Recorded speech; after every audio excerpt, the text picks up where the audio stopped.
Good morning, Daddy. Nagbubukas ka na ba? Gusto mo tulungan na kita? Bakit?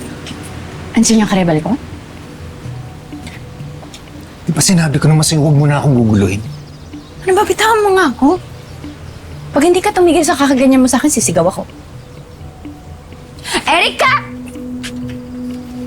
Sinabi ko sa'yo, huwag mo na akong guluhin, di ba? Layuan mo na ako.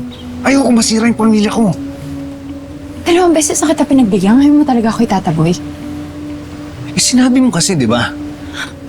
At pumatol ka naman. Paano ko maniniwala sa'yo na ayaw mo sa akin? Kung every time na hinahalikan kita, pumapayag ka. Pwede ba tigilan mo na ako? Umalis ka na.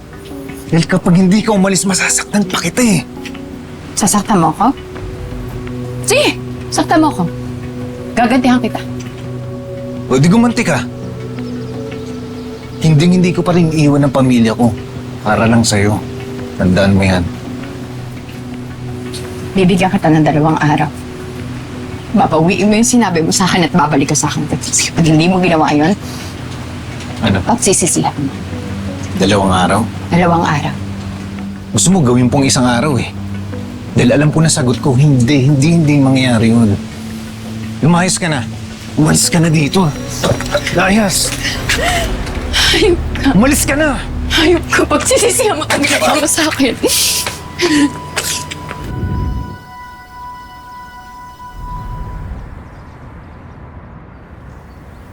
Wala naman kaming problema sa anak namin. Kahit ako lang ang nagpapalaki sa kanya dito, I make sure na alam niya na kasama namin ang papa niya sa pagpapalaki sa kanya. Kahit na sa ibang bansa siya. At saka walang araw na hindi ako tumatawag sa kanila. Talagang lagi ako nag-update. Siyempre, mahal na mahal ko tong mga to eh. Mahal ko pamilya ko.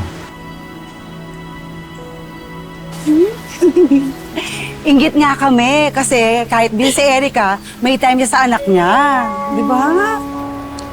Oh, ang saya-saya nga namin na nakauwi na to dito. Iniisip na nga namin kung saan kami magbabakasyon. Hindi ka ng tagal itong nawala. Saan po maganda magbakasyon? Oo nga eh. Oh. Ano pang sinend mo sa GC natin? Teka, wala akong sinasend sa GC natin. Ayan, Ano oh. ba yan? Grabe. Ay, Ano yan? Ano to? Ano to? Nakakaya naman. Hindi naman nakakadiri. Ito pa talaga sa GC.